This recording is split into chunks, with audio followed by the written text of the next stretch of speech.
In the name of Almighty Allah, who is most beneficent and merciful to us. As a matter of fact, today's lecture is in continuation of my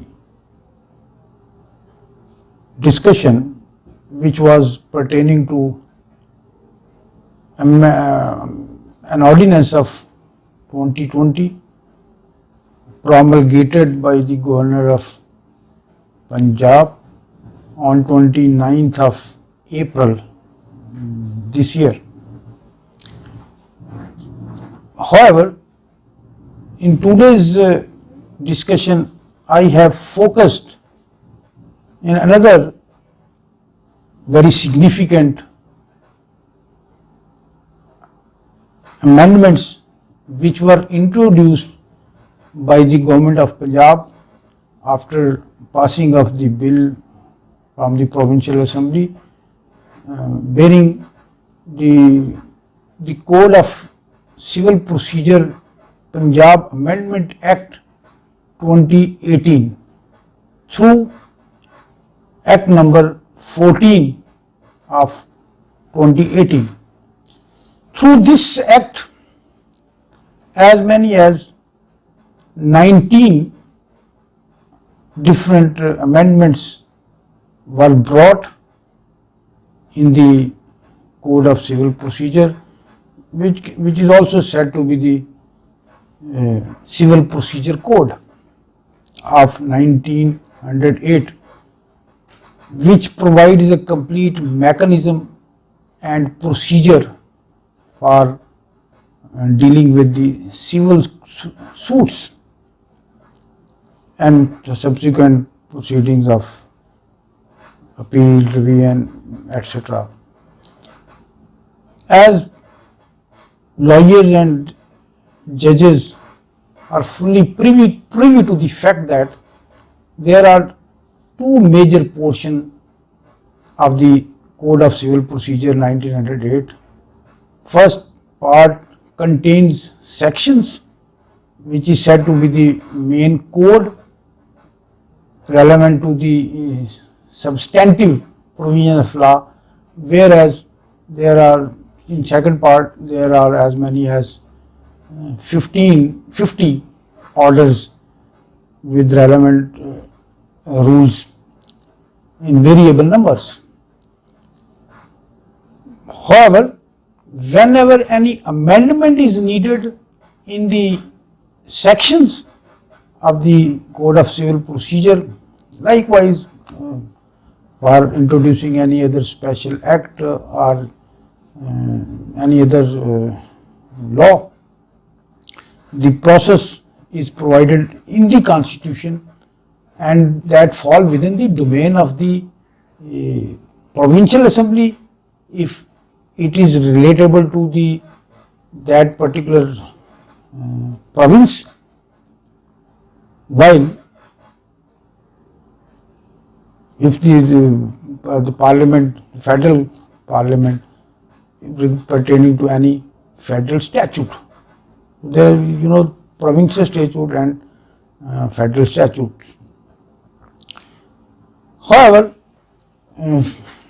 let us discuss those provisions which have been, because through amendment any provision, new provision is introduced, that is called addition, rather insertion and addition and deletion or omission.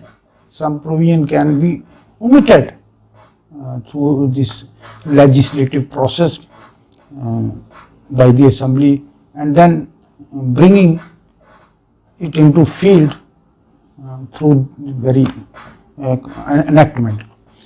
So the first amendment is in section 3 of Act 5 of 1908, because earlier there was a concept of court of small causes. Now it has been substituted, and in lieu of that it is said to be substituted into words court of small claims and minor offences shall be deemed the part of the, while section 7 has exclusively been omitted Thereafter, we come to section 9, wherein it has also been postulated that after the words impliedly barred, because there is a provision whenever any suit is instituted by any aggrieved person, any plaintiff, so the foremost job which has to be examined and aspect which is taken into notice by that very court, as it is seized of that very civil suit, whether this suit is barred by any law, by any this statutory provision is provided in any other general law or special law. So now it has been postulated that for which a general or special law is in force. So these words have been, so it specifically it has been mentioned barred. But earlier it was simply said that impliedly and expressly it was barred. So now we come to amendment in section 12. It's it's a very famous provisions as an application is filed by any aggrieved person under section 12(2), wherein it is alleged that the decree which has been obtained by any person, any respondent or the decree holder on basis of fraud, by playing fraud with the court, by way of misrepresentation. So, and if this fact has come into the notice of the person against whom that decree judgment has been, so this is applicable to every court, even to the honorable, to the district judge and to the additional district judges and even the high court. So that the person aggrieved of that judgment decree, which has been because of, as per his assertion and version, that decree or judgment has been obtained by the decree holder by, as I have said, misrepresentation and by way of fraud. So in this respect, this has also been added that because to examine the truthfulness regarding the contents of that very application, wherein this fraud, misrepresentation and jurisdictional defect has been alleged by the applicant who intends to file an application under section 12(2). So in this regard, it has been also proposed, rather this amendment has been introduced through another, after subsection 2, the following new subsection 3 shall be inserted. For purposes of the disposal of an application under subsection, the court may, in the interest of expeditious disposal, applying such fair procedure as the circumstances of the case warrant, and shall, unless for reasons to be recorded, it directs otherwise, order any fact to be proved or disproved by affidavit. Applicant should, if any allegation of fraud and obtaining of decree which has been called in question through that very application under section 12(2), so the court may ask him, okay, regarding this particular aspect of the matter, regarding the allegation of fraud, he can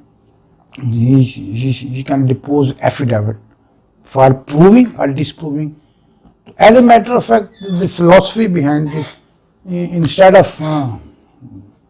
carrying on further proceeding by issuance of notice to the respondent, decree holder, whose decree judgment has been called in question, and there to wash out to this possibility that whether there is a prima facie, this applicant has been able to make out his case, so he can be directed by the court to submit his affidavit in this respect.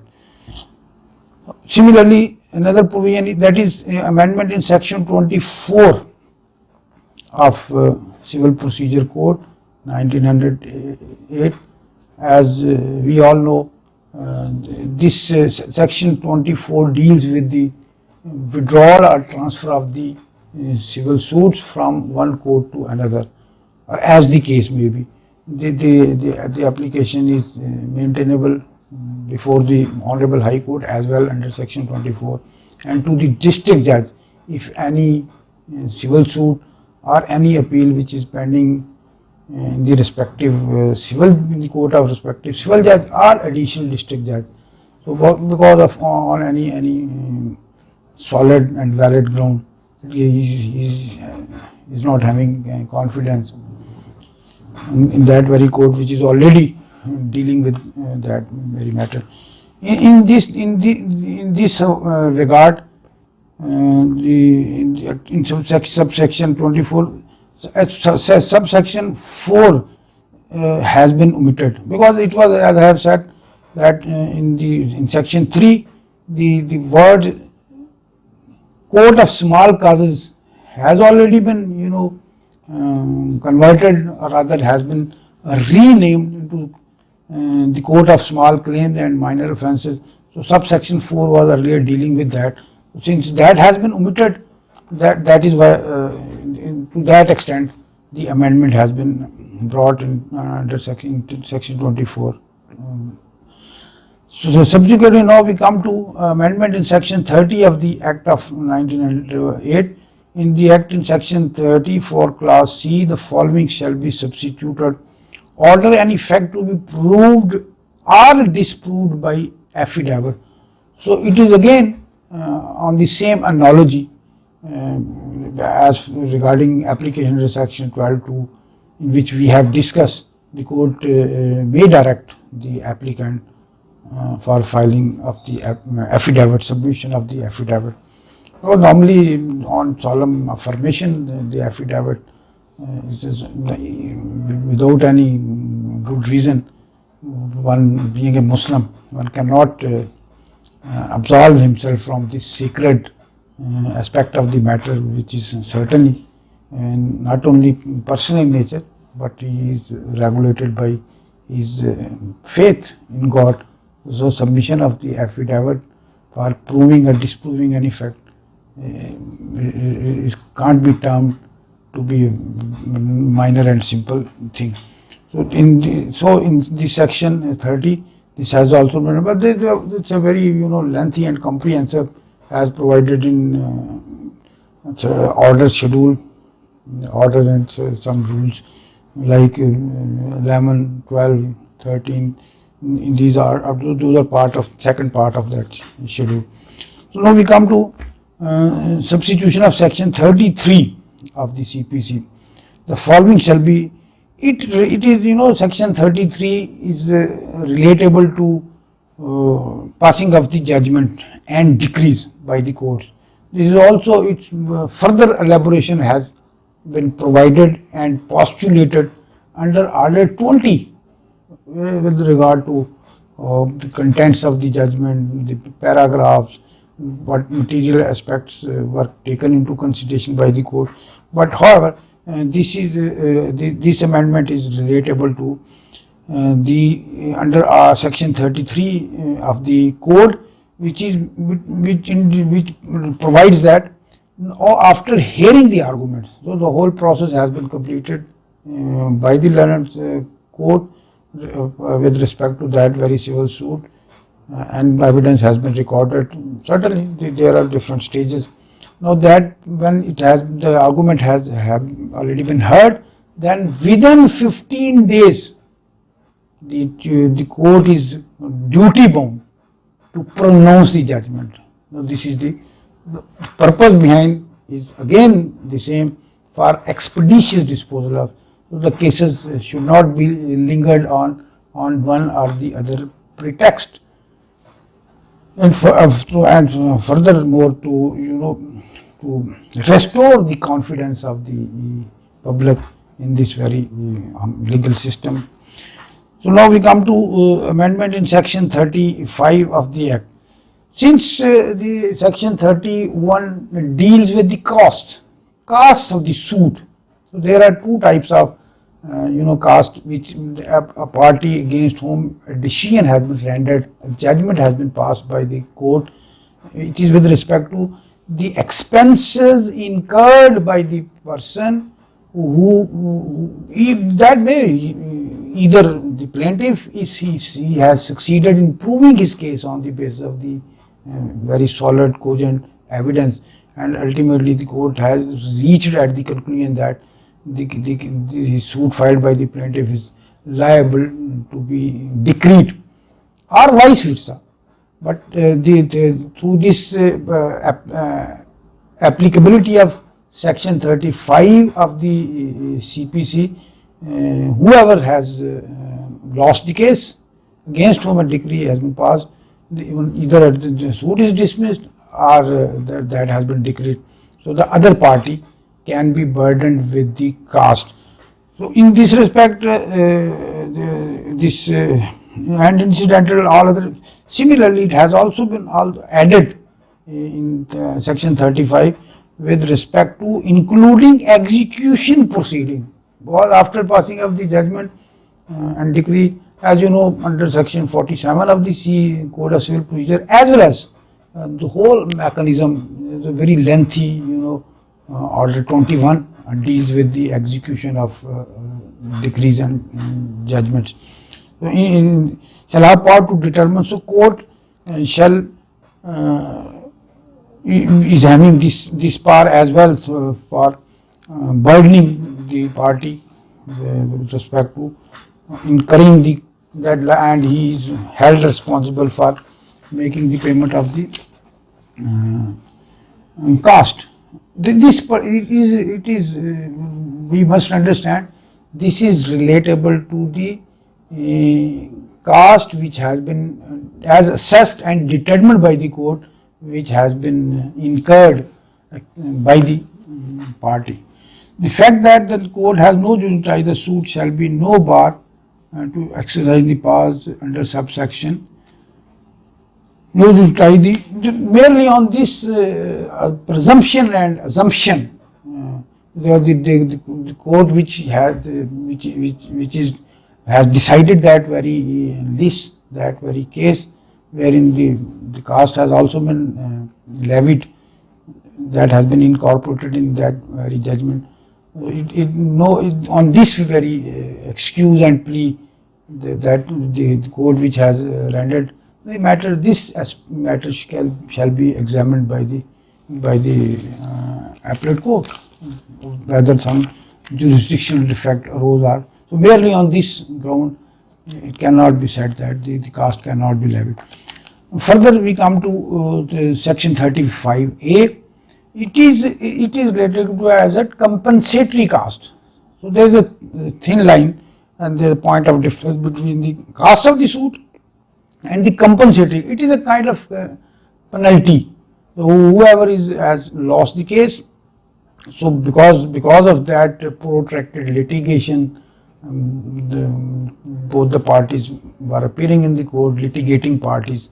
So therefore, if the case has been decided, the court can also burden the other party. But if it is deemed appropriate by the court, keeping in view the peculiar circumstances and facts of the case, that let's say the person, if the suit was ultimately it has failed, filed by the plaintiff, and because he put forth his claim and in the pleadings which was unfounded, fabricated, rather he has given way to frivolous and litigation, and because of this litigation the other party was summoned, the whole process was carried on.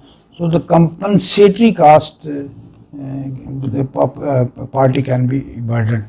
But the amount, earlier it was in the original Code of Civil Procedure, it was 25,000. Now it has been enhanced to rupees 100,000. So this is that 25,000 has been substituted in this manner. So the first provision shall be omitted.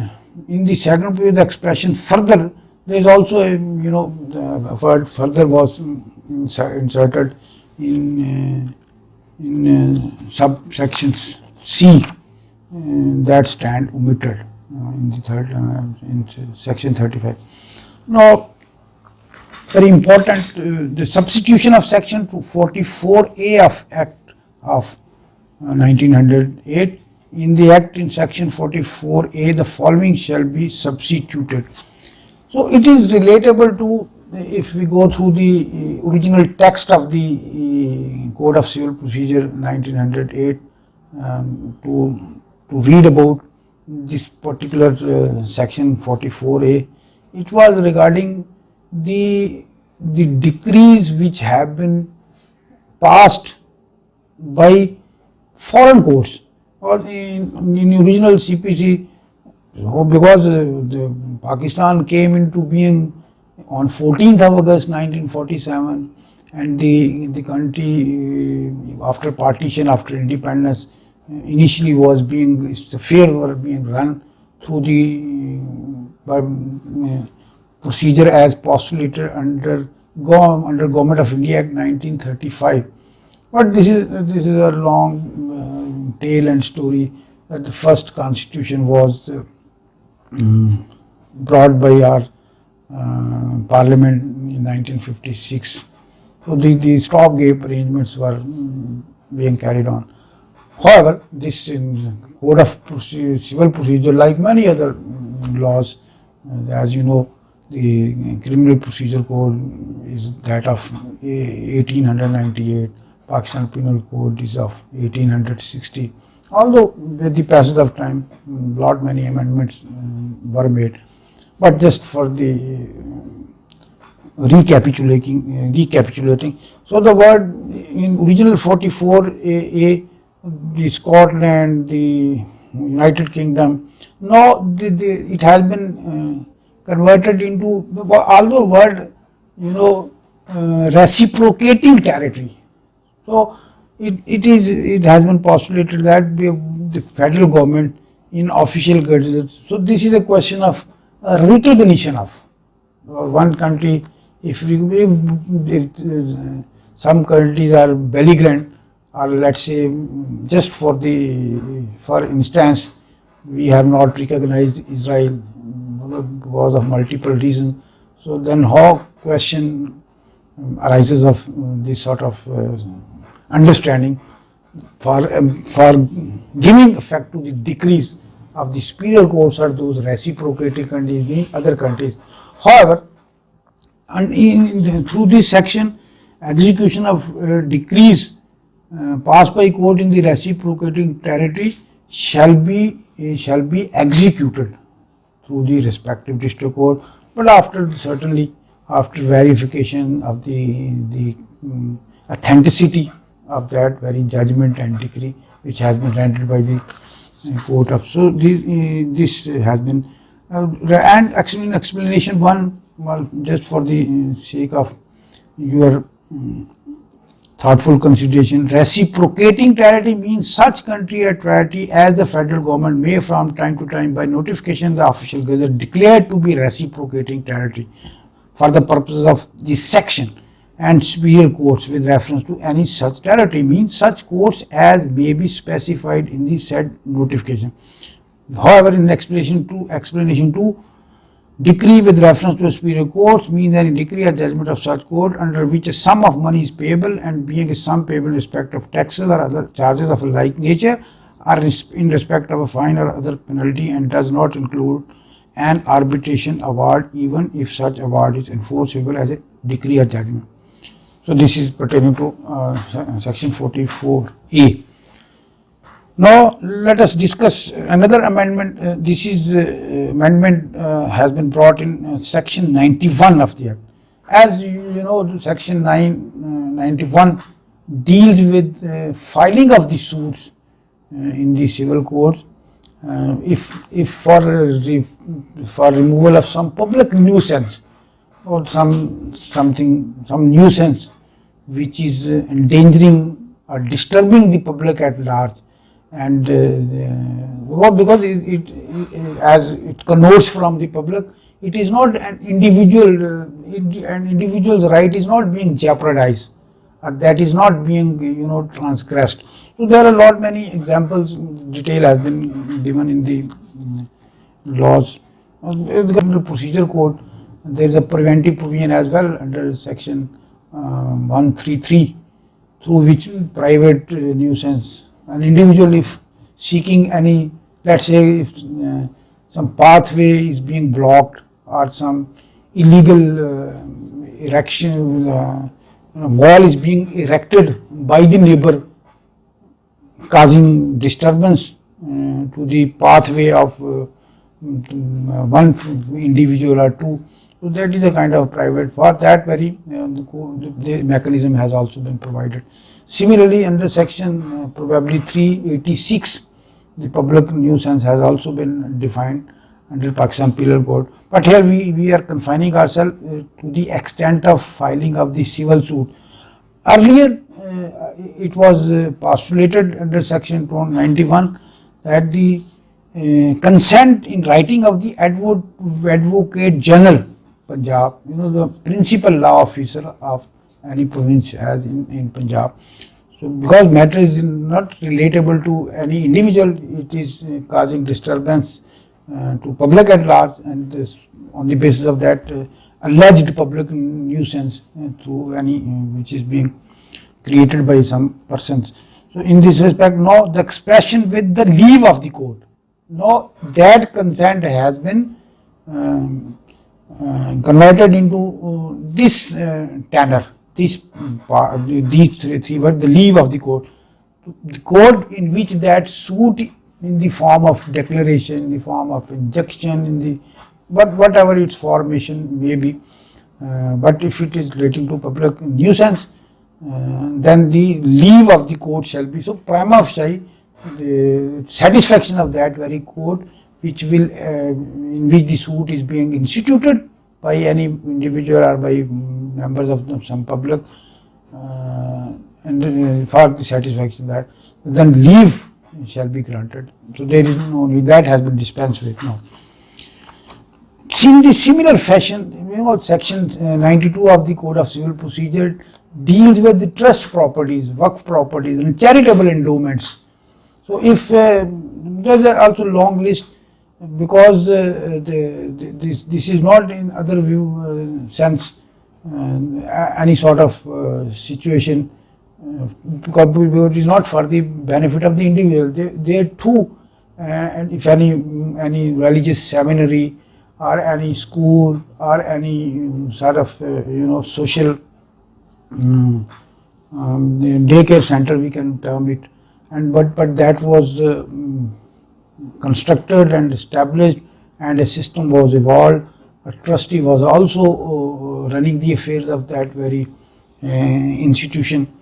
So, but if the question, if there some distrust has occurred in the minds of the public around, due to some irregularities on the part of that trustee, and for removal of that trustee or matwalli, we can say in Urdu.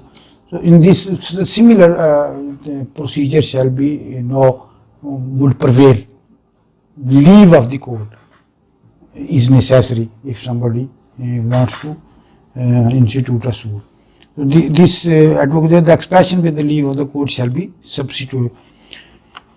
For subsection, the following shall be substituted: no suit claiming any of the relief specified in subsection 1 shall be instituted in respect of any such trust as is therein referred to, except in conformity with the provisions of that subsection. So now we come to substitution of section 95 of Act 5 of 1908. In the Act for reason 96, the following shall be substituted: compensation for obtaining arrest, attachment or injunction on insufficient grounds.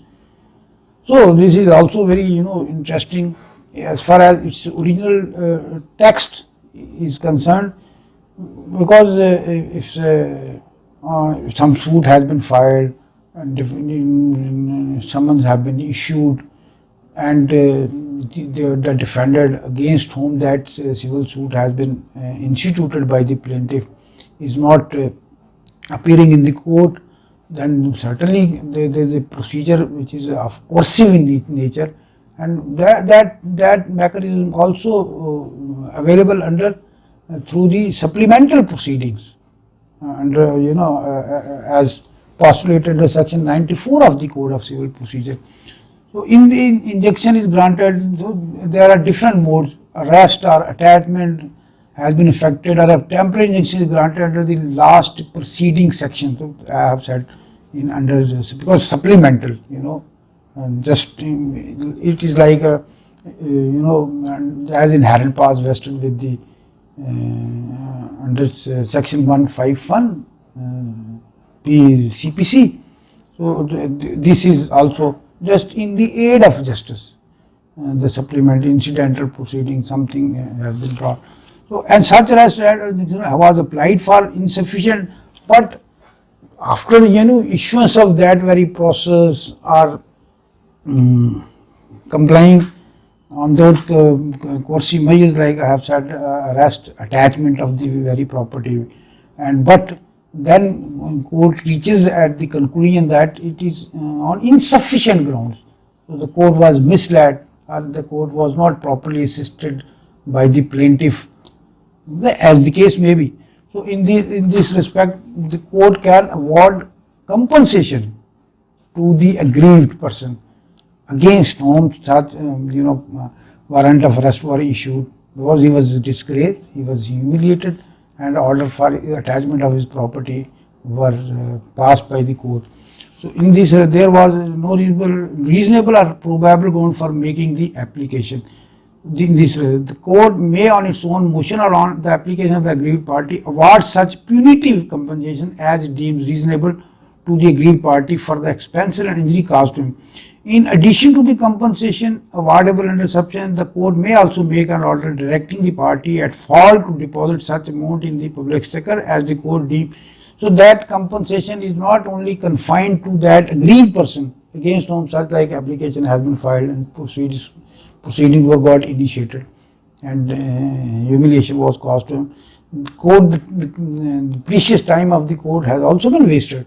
So the court may, direct that person for making the compensation, and that can be deposited in the government exchequer. It's a kind of penalty, it's a kind of fine for wasting the time of the court and for abusing the process of law. An order under the section shall bar any suit for compensation in respect of such arrested. However, a bar has also been imposed.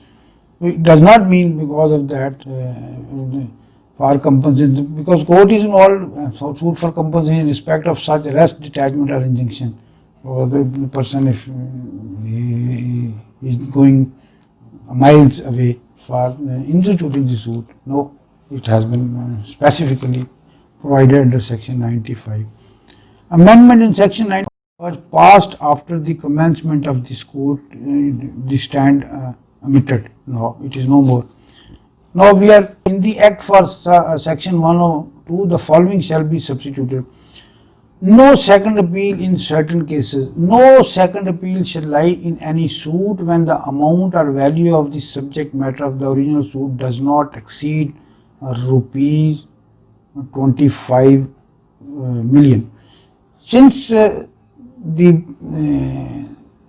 right of second appeal is, that is always preferred and filed before the Honorable High Court against the decision of the additional district judge. But if the matter of original suit does not exceed rupees, let's say originally because the court of civil judge first class has unlimited powers as far as pecuniary jurisdiction, assumption of pecuniary jurisdiction is concerned, although in the Civil Code Ordinance 1962 that has been enhanced, but of that of civil judge third class and then second class, and however the civil judge first class has got unlimited power. So the value of the subject matter is 25 million, then the appeal is liable before the district judge. But if it exceed, does not mean does not exceed rupees 25. The subject matter of the original suit does not exceed rupees 25 billion. Well, in second appeal, the ample powers are vested with the court. So, but revision, the Margaret jurisdiction can be invoked the appropriate, but no second appeal in certain cases. Now we come to the section 104. It deals with appealable orders. As provided under order section 104, whereas the similar is provided under order 43 as well. There is a long list of passing of the orders on certain miscellaneous application during the pendency of that civil suit before the civil court. There are a lot many ancillary proceedings, and those are called interlocutory orders, and the appeal is filed. In this regard, 104, the Act says after clause following new clause shall be inserted an order under section 91 or section 92 refusing leave to institute shall be under this section 104 list has been provided with there is a up to double F, subsection double F of 104, but no triple F has been inserted. This is with reference to, as we have already discussed, the suits under section 91, wherein the leave, firstly leave, instead of consent from the Advocate General, leave shall be obtained from the court, and in case of refusal, that is also appealable order. So now due to insertion of triple F under section 104, the aggrieved person can challenge that order before the appellate court. So this has been leave or refusing, both form under section, not only under section 91 of regarding public nuisance, whereas pertaining to the charitable and trust properties under section 92. Amendment in section 114 of Act 5 of 1998. In the Act in section 114, this for subsection 1, the following shall be substituted. Subject as aforesaid, any person considering himself aggrieved by a decree or order from which an appeal is allowed by this code, but from which no appeal has been preferred. So this is one aspect. The 114 is analogous to order 47 of the Code of Civil Procedure, which deals with the review, because a person, because of any apparent illegality which is floating on the surface in passing some order or judgment, instead of knocking the doors of the appellate court, that the application under section 114 is to be filed for recalling of that order in the same court which has. So this provision is not applicable to the honorable remaining courts. This review can be sought from the civil court, from the district judge, additional district judge, if some matter has been decided through filing of the appeal, and honorable high court as well. But this is not applicable as far as honorable Supreme Court is concerned, because it has got its independent procedure. If the judgment of the honorable Supreme Court is somebody is seeking to review of the same, so that is probably, if I don't forget, under the Supreme Court Orders and Rules 1980, Order 26, section 9, I have not mistaken, as well as under Article 188 of the Constitution, which also provides the powers of the review.